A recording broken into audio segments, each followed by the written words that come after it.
Taino were one of the largest indigenous groups in the Caribbean. Haiti and the Dominican Republic, Cuba, Jamaica, Puerto Rico, the Bahamas, all of these islands and so many more belonged to the Taino people. Unfortunately, Europeans came and they brutally enslaved, extorted, and murdered these native people.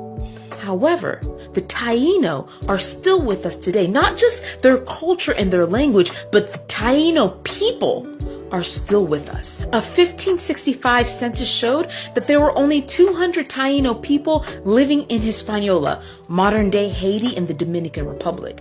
And so the Taino were declared extinct. By 1802, there wasn't one single indigenous person on the census records.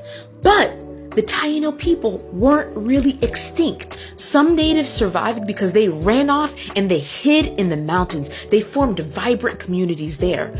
Other natives married Europeans, and when they had children with the Europeans, were their children not Taino? Another phenomenon was that in 1533, when the Spanish monarchy decided to grant the native people freedom, a lot of the Spanish people didn't want to free their enslaved Tainos, and so they just marked them off on the census as African, because don't forget, that's when they started to replace Taino labor with black bodies from Africa. Today, historians call this a paper genocide. The Taino people disappeared on paper because the Europeans stopped counting them in their census.